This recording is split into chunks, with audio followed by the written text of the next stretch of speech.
Umat Islam beserta seluruh kemanusiaan dewasa ini menghadapi masalah-masalah besar yang sangat mendasar akarnya dan berpotensi mengancam keselamatan seluruh dunia, berpotensi menciptakan kerusakan besar-besaran sehingga bisa meruntuhkan seluruh peradaban dunia.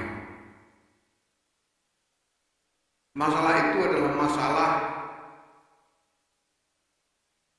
hubungan-hubungan yang problematis, hubungan-hubungan yang menjurus kepada konflik di antara kelompok-kelompok yang berbeda-beda. Apakah itu berbeda karena ras, berbeda etnik, berbeda ideologi politik, sampai dengan perbedaan agama-agama. Model atau pola hubungan antara kelompok yang mengarah kepada konflik semacam ini adalah pola yang sebetulnya diwarisi oleh peradaban umat manusia sejak ribuan tahun yang lalu. Dulunya manusia-manusia ini memang pekerjaannya saling menumpahkan darah. Maka tidak heran kalau ini mansus dalam Quran. Ataj'alu fiha ma yufsidu fiha wa yasfiku dima. Itu kerjaannya manusia ribuan tahun. Dan ini pola yang kita warisi sampai sekarang. Umat manusia kemudian, masyarakat internasional mencoba mencari jalan keluar dari pola hubungan yang saling menghancurkan ini, karena akibat adanya kemajuan di dalam teknologi militer yang luar biasa pesat, sehingga senjata-senjata baru yang diciptakan oleh industri militer ini punya daya hancur yang tak terkira. Jadi kalau zaman kuno orang perang saling lempar batu, senjatanya Nabi Daud itu cuma ketapel. Kemudian orang menemukan panah, berperang dengan panah. Orang kemudian menemukan mesiu, perang dunia pertama itu masih banyak yang pakai senapan yang dicolok-colok itu. Satu kali tembak harus colok-colok lagi, diisi serbuk mesiu lagi, diisi peluru lagi, baru bisa nembak lagi. Belakangan orang menciptakan senjata dengan daya hancur massal, weapon of mass destruction. Nah, sehingga konflik yang mengarah kepada perang menjadi terlalu berbahaya bagi umat manusia. Karena senjata-senjata yang punya daya hancur yang luar biasa ini. Yang kedua, karena semakin meratanya globalisasi membuat setiap konflik yang terjadi tidak bisa dibatasi dampaknya.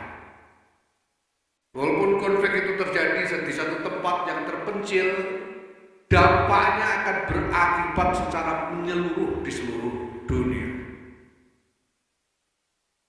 Seperti yang kita alami hari-hari ini, ada perang antara Rusia melawan Ukraina. Kita tidak ikut-ikutan bertengkarnya, tidak ikut-ikutan dalam masalah yang muncul antara keduanya, dan tidak ikut-ikutan tembak-tembakan bersama mereka, tapi kita ikut menanggung akibatnya berupa kesulitan-kesulitan ekonomi global seperti yang kita alami sekarang ini.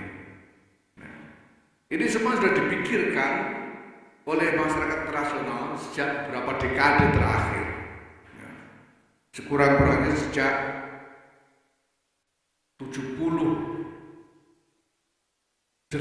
tahun yang lalu, yaitu ketika kemudian masyarakat internasional menyepakati apa yang kemudian disebut sebagai Piagam Perserikatan Bangsa-Bangsa dan kemudian disusul dengan mengoperasikan Organisasi Perserikatan Bangsa-Bangsa.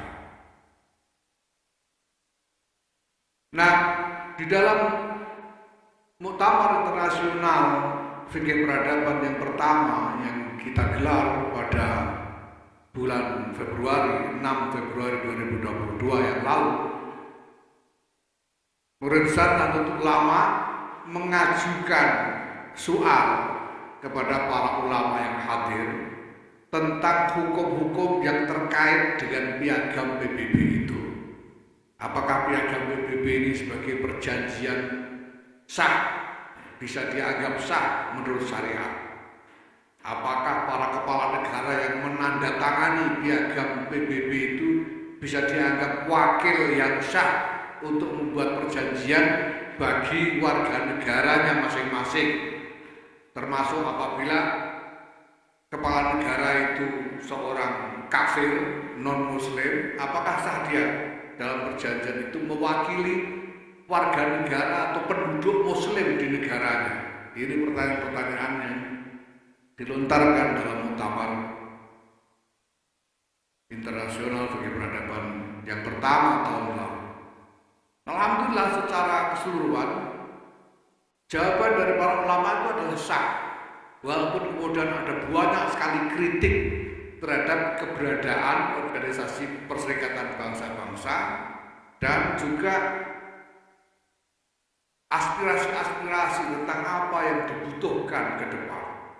Tapi pada dasarnya dinyatakan oleh para ulama bahwa Piagam Perserikatan Bangsa-Bangsa sebagai produk perjanjian itu sah menurut syariat dan wajib ditaati. Nah, maka Bapak Ibu sekalian, mungkin perlu saya persingkat saja, yang kita butuhkan sekarang ini, bukan hanya sekedar fikih dalam pengertian fikih syariah untuk menetapkan hukum-hukum terhadap sejumlah waqa'i yang ada saja.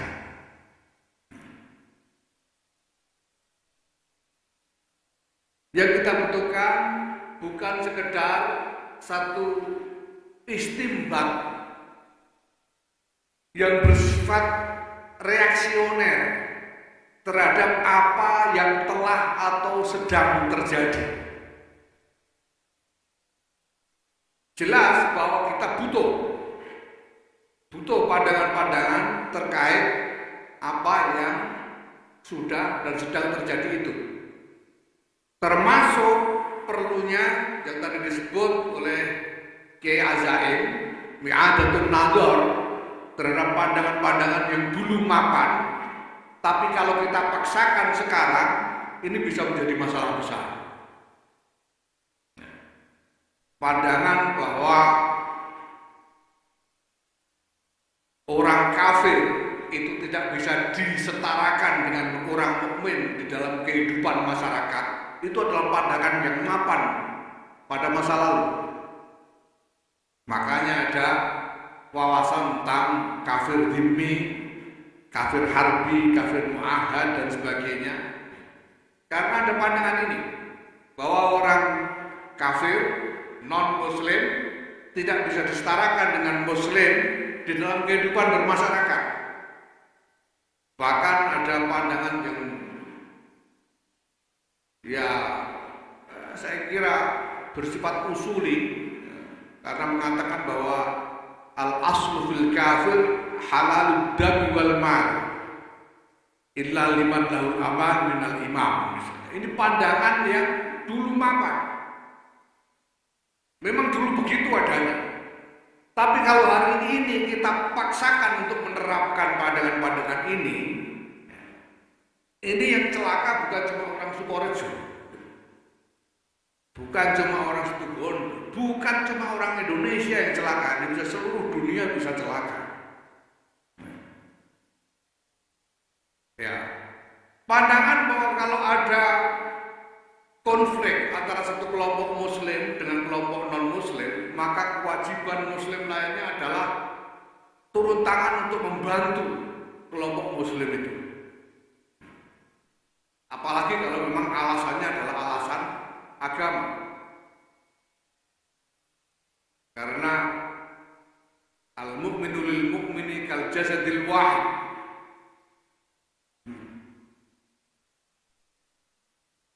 Ya. Nah, tapi kalau ini kita paksakan hari ini, wah ini dunia bisa runtuh karena kita lalu dipaksa untuk mengumumkan perang kepada Filipina, mengumumkan perang kepada Thailand, kepada India, kepada Cina, kepada sejumlah negara di Afrika dan Eropa dan lain sebagainya. Begini masa Allah. Nah, maka memang diperlukan, sangat diperlukan apa yang tadi direkomendasikan oleh Kiai Azaim, bahwa kita butuh i'adatun nazar terhadap sejumlah pandangan-pandangan begini. Nah, khusus terkait dengan ini saya kira mungkin perlu disinggung juga, karena beberapa waktu yang lalu ada yang mengajukan kritik terhadap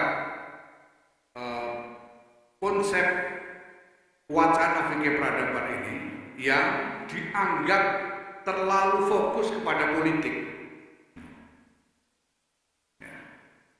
Kita katakan bahwa ini bukan soal kita mau berfokus kepada politik, tapi kita ingin berfokus saat ini pada masalah-masalah terkait konflik antar kelompok.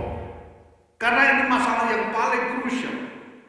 Masalah yang sedang berlangsung, sedang terjadi, yang kalau dibiarkan bisa berkembang lebih luas, dan kalau kita tidak segera bersikap, akan dengan mudah lahir konflik-konflik yang baru.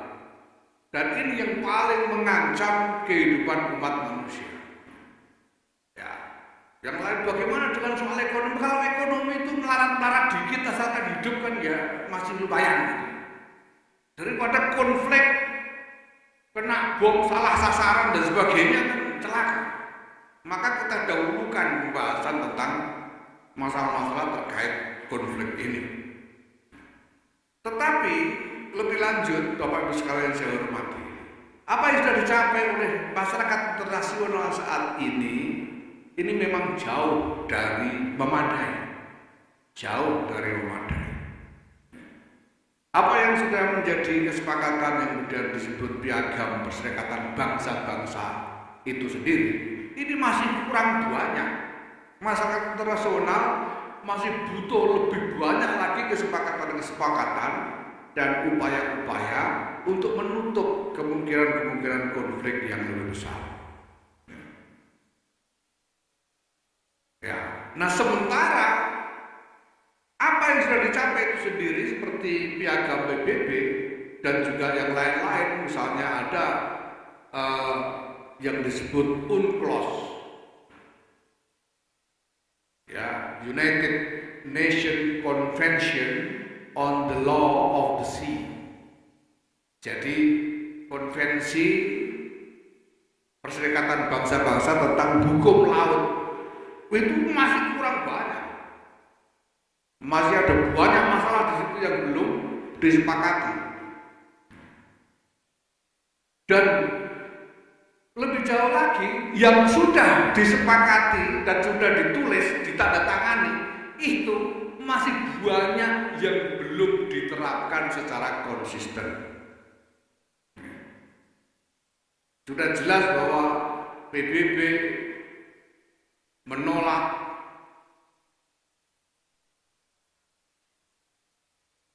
invasi unilateral terhadap satu negara karena batas-batas kedaulatan negara itu dijamin oleh hukum internasional. Tapi masih terjadi, tiba-tiba Amerika mau-maunya sendiri menyerang Irak. Dan karena Amerika yang dului, yang lain ikut-ikutan. Azerbaijan tiba-tiba menyerang Nagorno-Karabakh dan menganeksasi sampai sekarang. Masyarakat internasional tidak berbuat apa-apa. Nagorno-Karabakh itu padahal tadinya merupakan wilayah Armenia. Turki, Republik Turki mengebor minyak di perairan Siprus dan dunia tidak berbuat apa-apa. Padahal sebelumnya persis karena masalah yang serupa itulah Amerika lalu membuat alasan untuk menyerang Irak dalam perang Teluk yang pertama, yaitu anggapan bahwa Irak melakukan pengeboran minyak secara miring sehingga mengambil minyak yang kandungannya ada di dalam batas wilayah Kuwait. Nah, sehingga terjadi perang Teluk yang pertama. Tapi sekarang Turki melakukan hal yang sama di perairan Siprus dan dunia tidak berbuat apa-apa. Baru ketika kemudian Rusia menyerang Kiev di Ukraina, nah dunia ribut. Padahal sebetulnya 10 tahun sebelum itu Rusia itu sudah menduduki Crimea yang resminya sebetulnya juga wilayah dari Ukraina. Jadi ini memang dunia sedang tidak karuan. Tidak karuan. Maka Bapak Ibu sekalian, jelas diperlukan upaya-upaya untuk mencari jalan keluar dari segala kemelut ini. Untuk mencari jalan keluar dari segala kemelut ini. Ya. Nah, siapa yang bertanggung jawab untuk mencari jalan keluar itu? Sebetulnya kita bisa mengikuti alur nalar atau logika yang sederhana saja. Nalar yang sederhana saja. Kalau umat manusia ini kacau balau, kalau umat manusia ini kacau balau, itu pantasnya Islam ini punya jalan keluar apa enggak pantasnya? Kalau umat manusia seluruh dunia kacau balau dan Islam tidak punya jalan keluar untuk mengatasi itu, pantas apa tidak?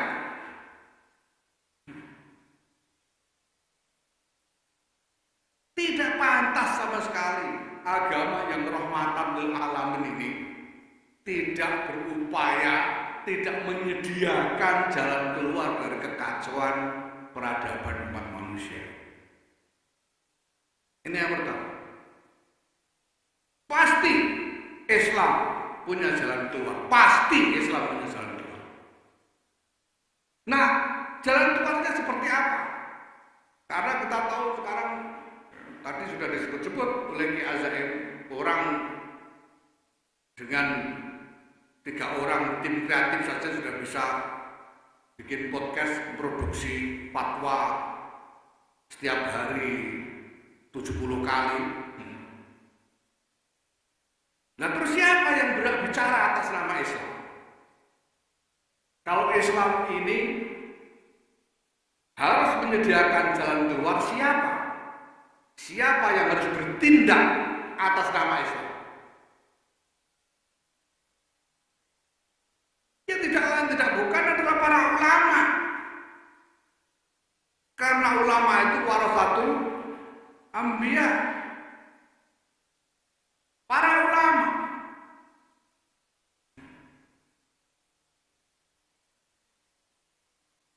Nah, maka segala kegelisahan dan ketakutan umat manusia hari ini sesungguhnya menjadi tanggung jawab para ulama untuk menanggapinya. Jangan sampai ulama-ulama ini entah karena tidak tahu beneran atau pura-pura tidak tahu,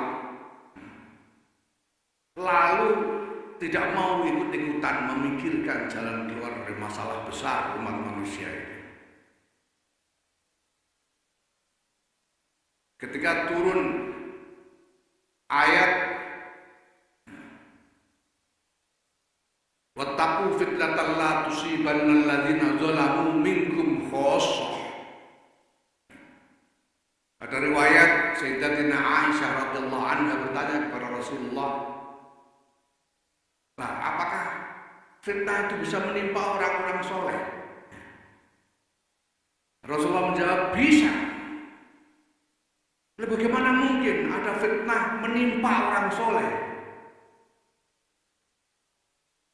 Bertanya Sayyidatina Aisyah, Rasulullah menjawab, "Idza zaharul fasad min wara'i zuhurihim." Kalau kerusakan merajalela dan orang-orang soleh, para ulama pura-pura tidak tahu. Nah, kita ingin memastikan supaya ulama-ulama ini tahu. Jangan supaya tidak bisa alasan, tidak bisa beralasan tidak tahu.